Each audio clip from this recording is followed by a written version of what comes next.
Lowe's knows how to help you get the most out of your store run. That's why members save more with My Lowe's Rewards. Earn points towards My Lowe's money on eligible purchases. Get access to member-only deals and free member gifts. Plus, unlock free standard shipping when you reach Silver Key status. So what are you waiting for? Join for free today. Lowe's. We help. You save. Loyalty program subject to terms and conditions. Details at lowes.com/terms. Subject to change.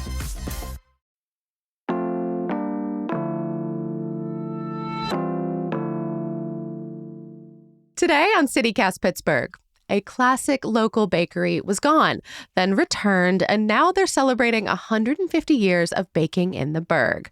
I'm with CityCast's Mallory Falk to talk about the delicious history and future of Swirl bread, plus why you may have seen it on, of all places, QVC.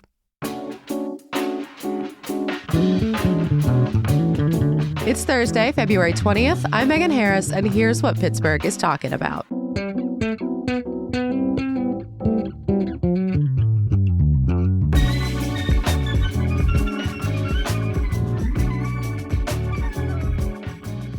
Okay, so for anyone who is not familiar, Jenny Lee is this beloved local brand that makes all kinds of delicious bread, most famously the kind with the cinnamon swirl inside.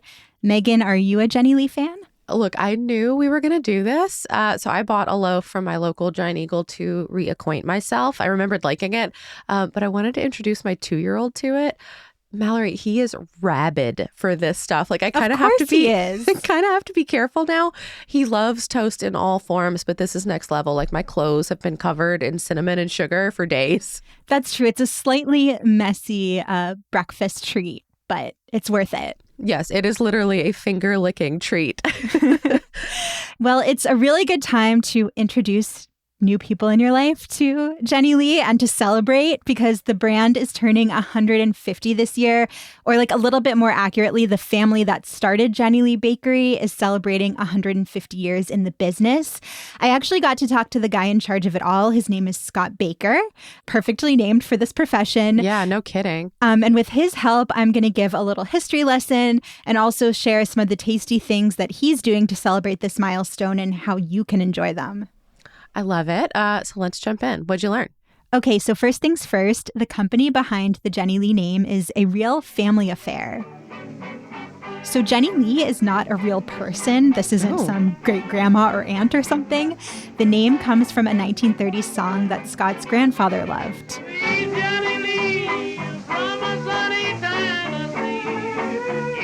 The origins go all the way back to the West End in 1875, but the first Jenny Lee Bakery opened in Market Square in 1938, and eventually they added a second location in McKees Rocks. Scott himself has these really sweet memories of tagging along at the bakery with his dad as a kid. I mean, I would go to the bakery with him on Saturdays starting at 7 or 8 years old. And frankly, at that age, I was probably just getting in people's way. But you know, he taught me how to work the bow machine. I made all the Easter bows. He'd give me a penny a bow. You know, he taught me how to do little jobs like that. One of my jobs was always sorting through the walnuts. The FDA allows a certain number of walnut shells to be included in a 30-pound box of nuts. But if somebody bites into a shell, they're going to break a tooth. So we all would always sort through the walnuts.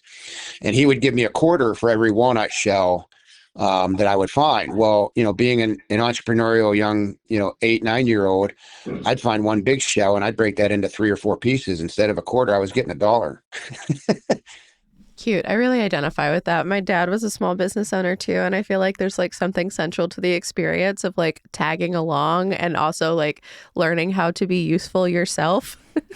Yeah. I mean, he also talked about like going to the farmer's market with his dad, and they would stand on either side of this marble table and stretch out the peanut brittle.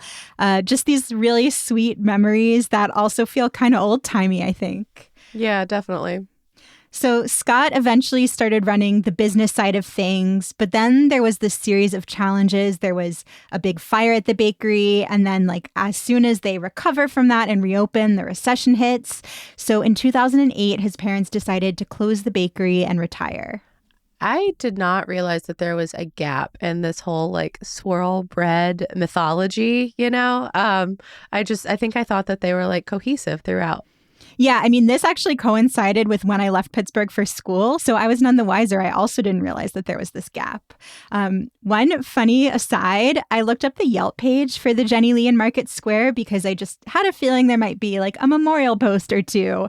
And sure enough, I found this review someone left a couple years after it closed, just kind of grieving that it didn't exist anymore. That's so Pittsburgh. So Pittsburgh. Yelp is a treasure trove for these kind of memorial posts. Susan D. wrote, Jenny Lee was another one of those venerable Pittsburgh institutions that always just seemed to be there. I always took it for granted that there'd always be a Jenny Lee on Market Square. Who among us downtown workers doesn't remember getting some of their fabulous cookies, breads, etc.? My office always ordered cakes for special occasions from here. I really hope that Susan found replacement cake. Like, people need that in their lives, especially during 2008 and shortly after. So how long was the Jenny Lee brand dark, I guess? So not very long, actually. Scott was so disappointed that at a certain point, he just decided, you know what, I've got to keep the family business going. So a year later, in 2009, he created his own bakery. He waited a few months. A year later, he's like, nope, we gotta keep doing this. Yeah, I mean, I think it's a testament to just like how important baking is to this family. So yeah, he created his own bakery called 5 Generation Bakers in McKees Rocks. And he started producing Jenny Lee Swirl bread again. That is the main product now. And still like completely like a family thing? Yes, definitely. From the beginning, in those early days, it really was just Scott and his dad. You know, at the end of the day, we'd crack open a beer and just sit back and look at all the bread, you know, everything that we had produced and feel good about it. And, you know, I'm kind of proud to say my dad turns 80 in August, and I cannot get him to leave the bakery. He still, you know, excitedly comes in 3 days a week. I call him my chief legacy officer. You know, he's the guy that explains to all the young employees that we have here the value of the story of Jenny Lee and the Baker family, and you know what it means to still be able to produce and provide great baked goods for Pittsburghers.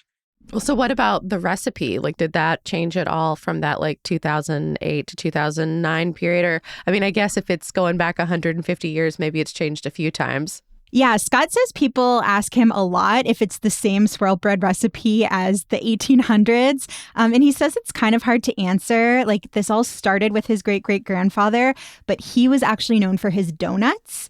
And so Scott does know for sure that some kind of cinnamon swirl bread was made in the same pan, so the same shape, at some point during that period.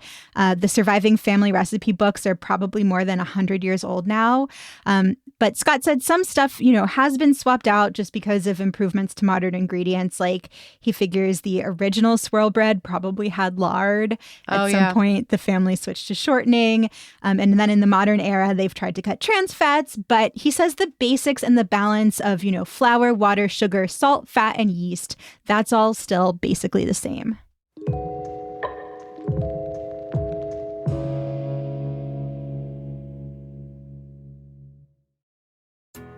Ready to conquer your next big challenge? Make 2025 your medal year by signing up for the Dick's Sporting Goods Pittsburgh Marathon weekend of events. Happening May 3rd and 4th in Pittsburgh, it's more than a marathon. Choose from a marathon, relay, 5K, and more.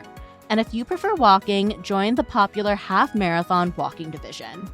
The Pittsburgh Marathon isn't just about running. It's about community, celebration, and pushing yourself to new limits. Over 300,000 fans will be cheering you on through the streets of the Steel City. And the hardest step is the first one, signing up. A registration today is a commitment to your future self. Join the excitement by visiting thepittsburghmarathon.com. Use CityCast15 to save 15% off any event registration. That's thepittsburghmarathon.com. And again, use that code, CityCast15, for 15% off any event. Today's show is sponsored by the Frick Pittsburgh Museum and Gardens and their newest, still upcoming exhibition. Mark your calendars for artist Kara Walker and her Harper's Pictorial History of the Civil War annotated. If you don't know Walker's work yet, this is a perfect time to acquaint yourself. Her contemporary artworks are on display all over the United States, literally San Francisco to New York, and soon right here in our own backyard.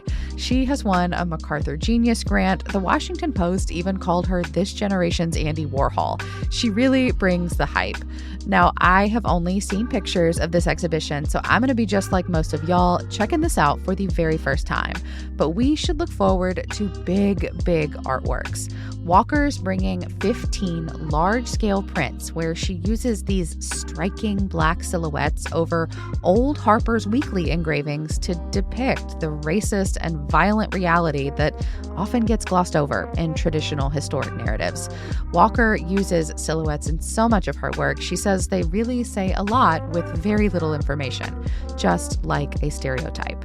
The exhibition, Kara Walker, Harper's Pictorial History of the Civil War Annotated, opens soon at the Frick on March 1st. Get tickets and learn more at thefrickpittsburgh.org.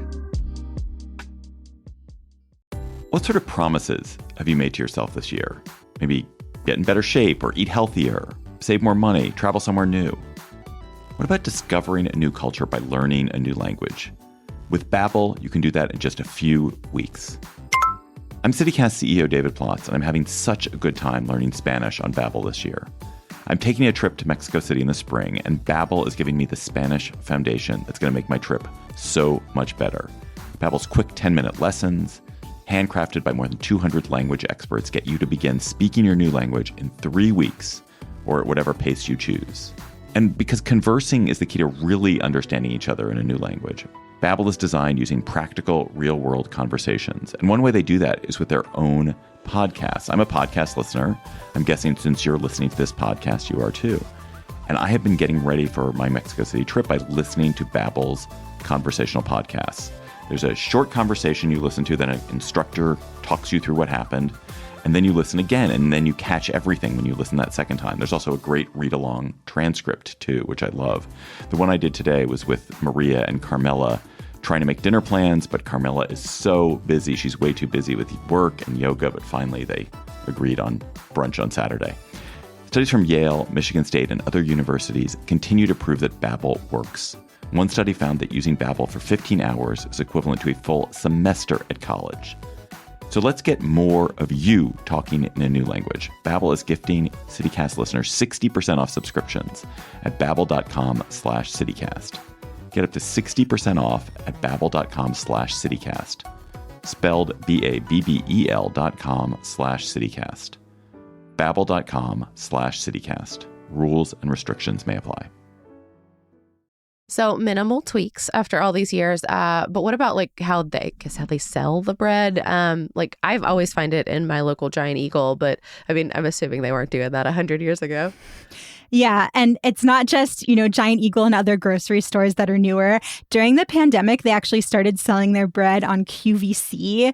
Megan, I'm curious, do you have any QVC addicts in your life? I mean, if by addict you mean people who would be like casually scrolling in the 90s and get sucked into like a pressurized 20-minute infomercial, then yes, I might be related to a few of those.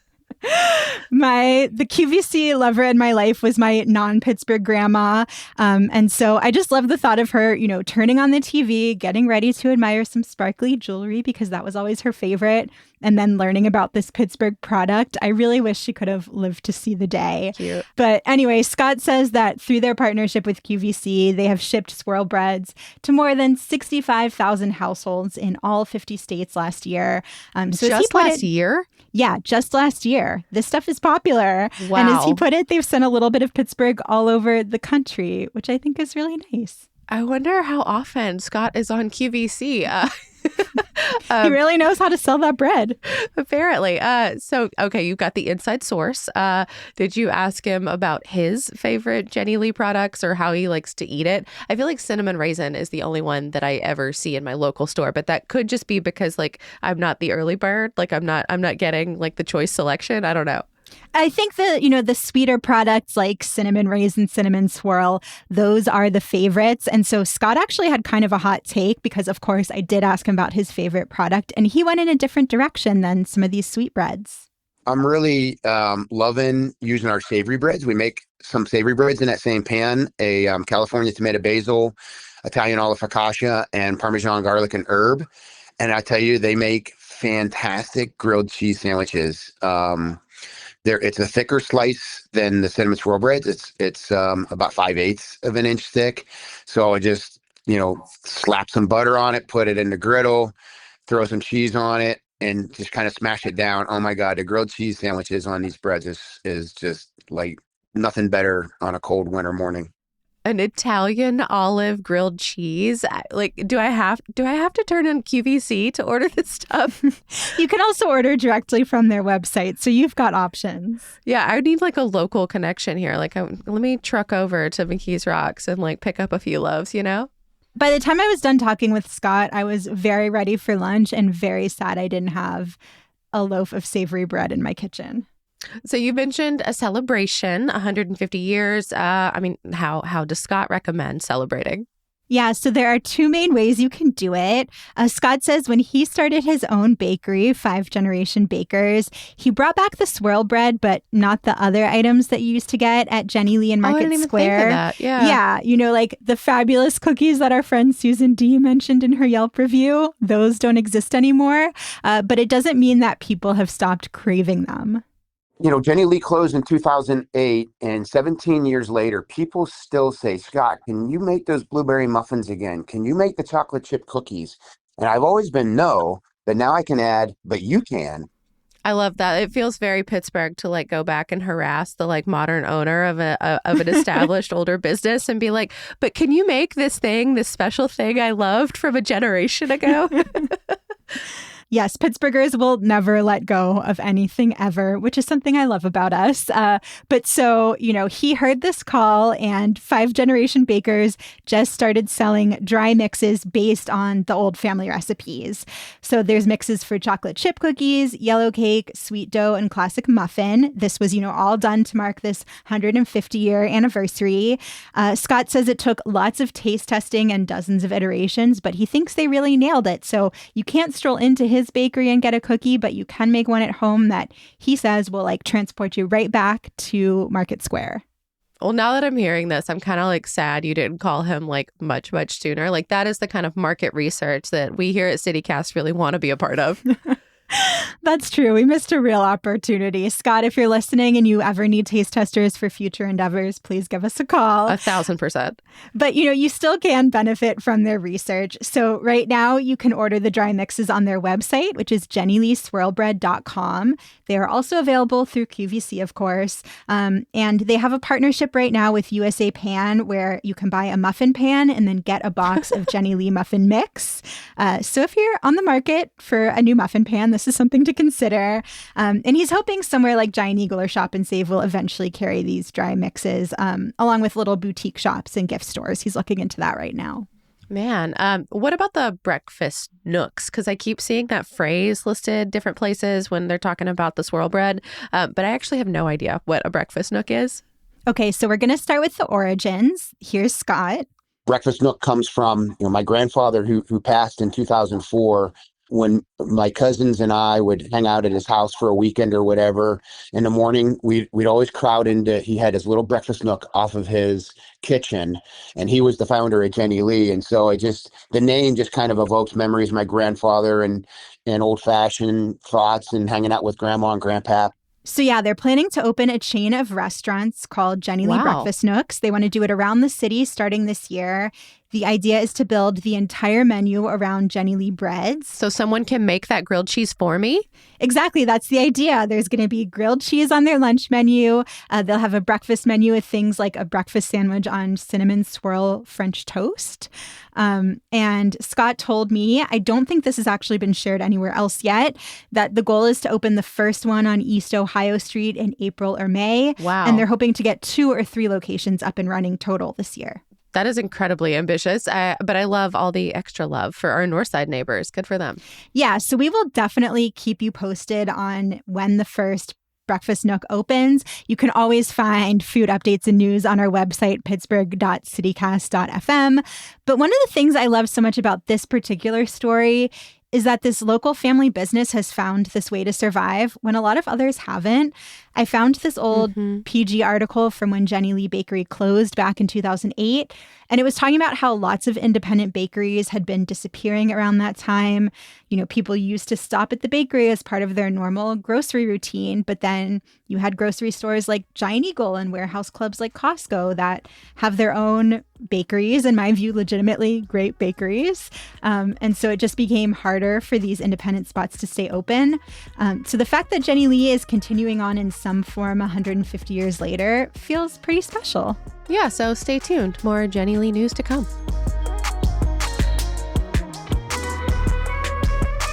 That's all for today here on CityCast Pittsburgh. If you are listening and you are a fan of our food news, please do not sleep on our website. That's pittsburgh.citycast.fm. Scroll over to that food and drink section for a bunch of fun roundups. And like Mallory said, all of the new restaurants you need to try in your life.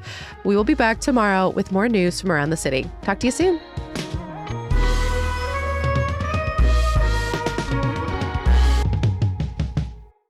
Oh my God, I just blanked on the word loaf.